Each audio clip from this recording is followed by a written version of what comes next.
October 8, 2025, New Britain, Connecticut. Police receive an anonymous tip about suspicious activity at an abandoned house on Clark Street. What they found in a plastic storage bin behind that house would expose one of the most devastating system failures in recent memory. But here's what makes this case different. The child they found had been deceased for over a year.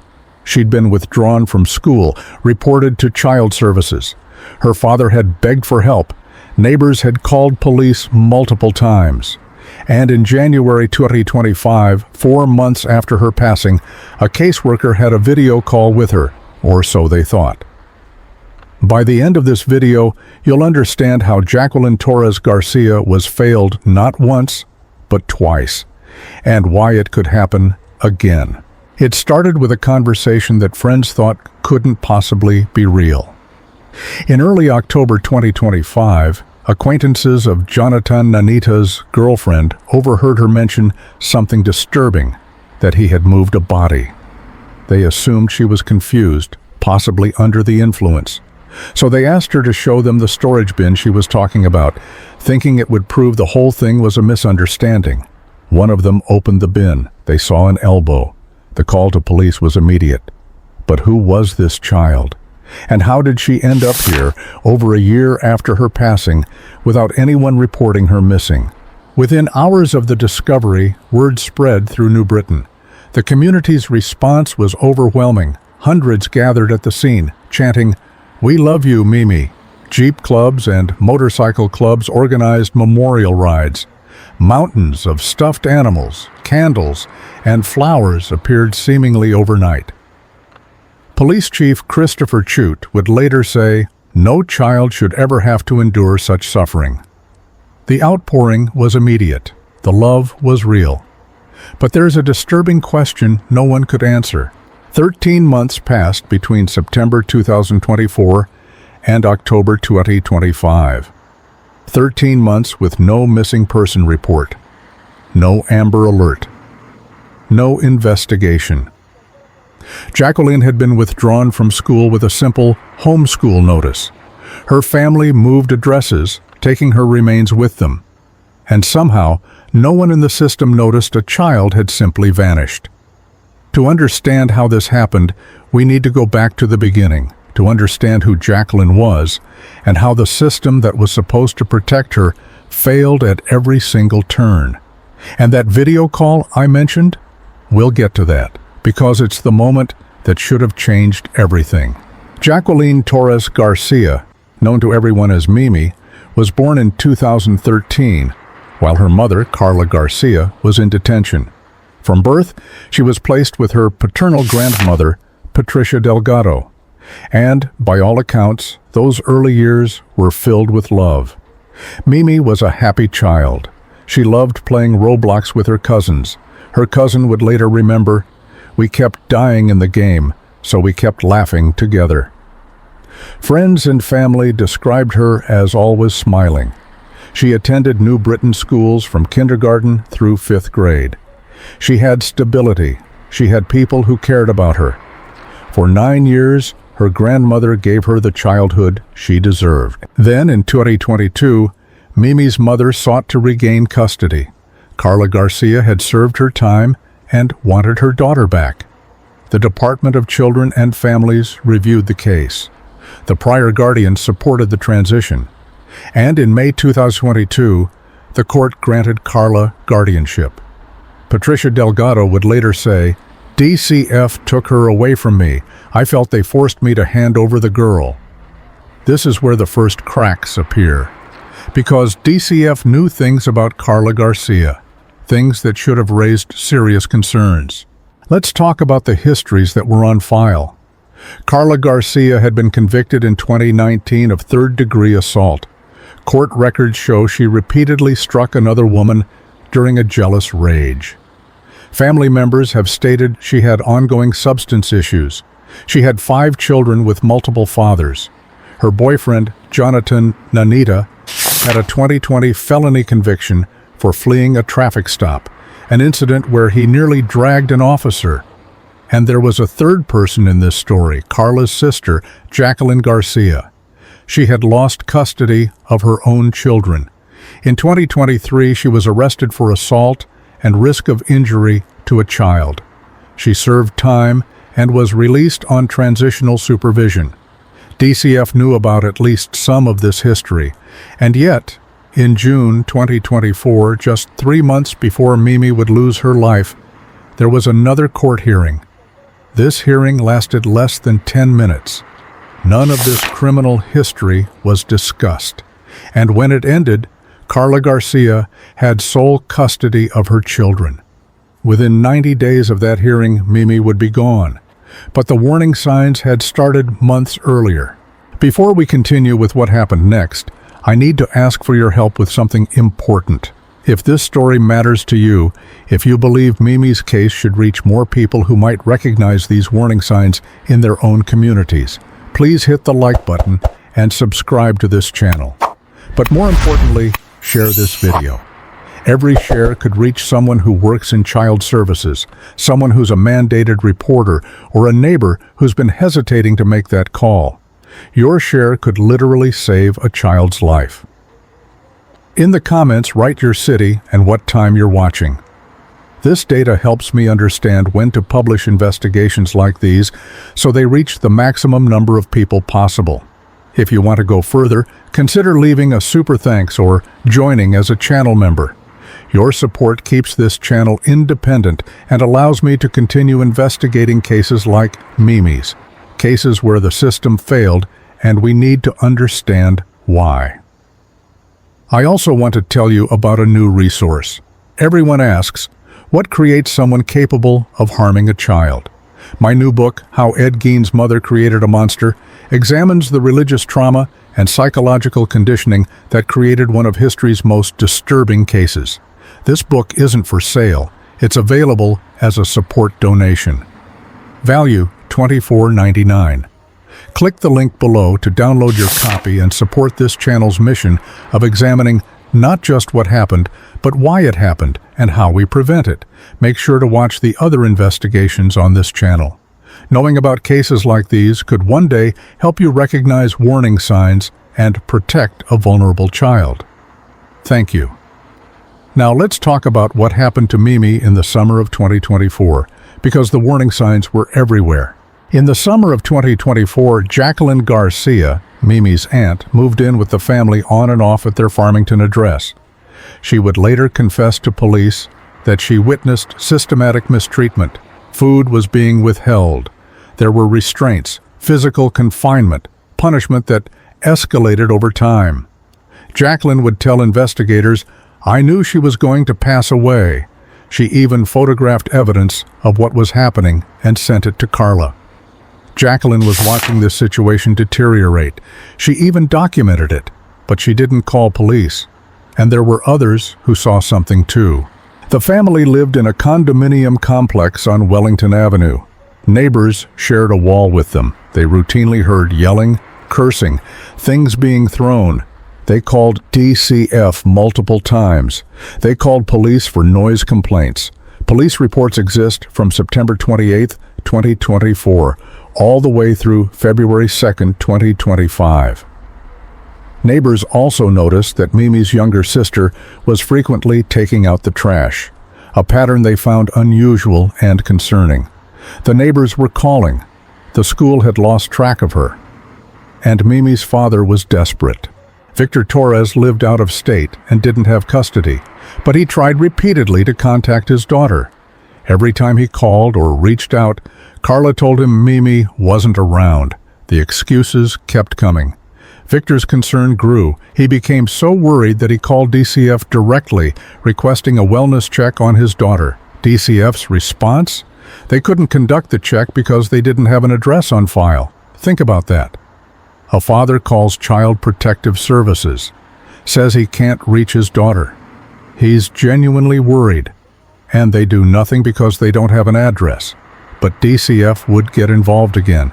And when they did, they would have a video call with Mimi herself, except it wasn't Mimi, because by then, she was already gone.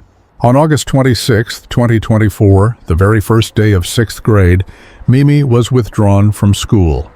A homeschool notice was filed that same day. According to later police statements, the final 2 weeks of Mimi's life involved complete food deprivation. She was kept in a corner, restrained, isolated from the rest of the household. Carla Garcia would tell police that Mimi was bad. She didn't listen. She claimed Mimi was hitting other children, having 5 boyfriends. Mimi was 11 years old. Mimi Torres-Garcia passed away in September 2024. The medical examiner would later determine the cause: fatal child mistreatment with starvation. She was found to be extremely malnourished. There were no signs of recent trauma that directly caused her passing. It was prolonged deprivation. Carla told police she found Mimi unresponsive in her bed. Nanita moved her remains to the basement. At this point, Mimi Torres-Garcia was gone. But for her family, the cover-up was just beginning, and it would last for 13 months. Mimi's remains were stored in the basement in a plastic storage bin. As time went on, the odor of decomposition became overwhelming. The family was forced to stay in hotels and with friends, unable to remain in the house for extended periods. Police would later discover notes on Carla's phone where she was planning to go on a podcast to tell her version of events. When interviewed separately, Carla and Nanita gave conflicting stories. Carla initially claimed Nanita had harmed Mimi after an incident on the stairs. Nanita claimed Carla must have been responsible. Later, both admitted to the starvation. For months, Mimi's remains were in that basement. The family was living with the evidence of what they'd done. And then they got a call from DCF. This is the moment that defines this entire case. In January 2025, 4 months after Mimi's passing, DCF received a report concerning Mimi's younger sibling. As part of their investigation, the caseworker asked to see Jacqueline as well. Carla's explanation was ready. She's being homeschooled out of state with a relative. The date for her return kept changing. More excuses followed. So DCF came up with a solution. They would conduct a video call to verify Mimi's wellness. The call took place. Another child posed as Mimi. DCF accepted it. The case was closed in March 2025. Let me say that again because this is the moment that defines this case. In January 2025, 4 months after Mimi had passed away, a DCF caseworker had a video call with a child who the mother claimed was Jacqueline Torres-Garcia. That child was not Jacqueline. Jacqueline was already gone. And based on that video call, based on that deception, DCF closed the case. If that call had been in person, if they had required documentation, if they had asked questions only Mimi could answer, she would have been found. Her killers would have been stopped. But it didn't happen. And remember, her remains were still in the house during this time, just feet away from where that video call took place. In March 2025, shortly after DCF closed their investigation, the family relocated from Farmington to New Britain. Mimi's remains moved with them, still in the storage bin. They took up residence near an abandoned property on Clark Street. When anyone asked about Mimi, the story remained consistent. She was with relatives out of state. No one reported her missing. The school never followed up on the homeschool claim, and for 7 more months the secret held. By late September 2025, Jonathan Nanita had a new girlfriend. She witnessed him moving the storage bin. She mentioned to friends that he might have moved a body, but they assumed she was confused or under the influence of substances. To prove it wasn't real, to put her mind at ease, they went to the location on October 8th. One friend opened the bin to show her there was nothing to worry about. They saw an elbow. The call to 911 came immediately. 1 year and 1 month after her passing, Jacqueline Torres-Garcia was finally found. But the system failures that allowed this to happen run much deeper than one video call. What happened to Mimi wasn't the result of one mistake. It was the result of multiple systems failing simultaneously. Let's break down exactly what went wrong. Failure. Number 1. The homeschool loophole. On August 26, 2024, Carla Garcia withdrew Mimi from school on the very first day of 6th grade. She filed a homeschool notice that same day. And here's the problem. In Connecticut, no verification is required. No follow-up check-ins, no standardized testing, no oversight whatsoever. You can withdraw a child from school, file a single form saying you'll homeschool them, and never be checked on again. The child essentially disappears from all official oversight. Mimi was never enrolled in any new school. The homeschool claim was never verified. And no one in the education system followed up. The Department of Children and Families had been involved with this family for over 10 years. Failure number 2, history ignored. Despite more than a decade of family involvement and multiple reports about siblings, DCF supported the mother's custody return. This happened despite an assault conviction on record, documented substance concerns from family members, the boyfriend's violent felony conviction, the aunt's child mistreatment conviction, and loss of custody of her own children. Failure number 3, the virtual welfare check. When DCF conducted that January 2025 video call, there was no in-person verification required, no photo ID check, no questions that only the real child would know. They accepted what they saw on screen without additional verification. Failure number 4, leadership vacuum. At the time of Mimi's case, the DCF commissioner position was vacant. The Office of the Child Advocate had been vacant since July 2024. In their review, officials noted this represented circumstances rarely, if ever, seen. Failure number 5, rubber stamp custody hearing. In June 2024, 90 days before Mimi would lose her life, the court held a hearing to grant Carla sole custody. Audio recordings show that hearing lasted less than 10 minutes. There was no discussion of criminal history, no discussion of DCF concerns. The father's access was severely limited. The grandmother's concerns went unaddressed. A child's future was decided in less time than it takes to order lunch. Failure number 6, no missing person protocol. Think about this sequence of events. A child is withdrawn from school. She's never enrolled in a new school. The homeschool claim is never verified. There's no mandatory check-in. Her father can't get a welfare check. Neighbors' reports don't trigger an investigation. At no point did any alarm go off in the system. Failure number 7, fragmented communication. The school system doesn't communicate with DCF. DCF doesn't communicate with the courts. Police noise complaints don't trigger DCF reviews. There is no centralized child welfare database connecting these dots. Each agency operates in its own silo, and children fall through the cracks between them. Every single safety net failed. But 3 people are directly responsible for Mimi's passing. Let's talk about accountability. 3 people have been charged in connection with Mimi's case. Carla Rosalie Garcia, age 29, Mimi's mother, faces charges including intentional manslaughter with special circumstances, cruelty to a child, unlawful restraint, and conspiracy. Her bond is set at $5 million. She pleaded not guilty on November 14, 2025. Jonathan Abel Nanita, age 30, Carla's boyfriend, faces the same charges. His bond is also $5 million. He has not yet entered a plea and is requesting a probable cause hearing.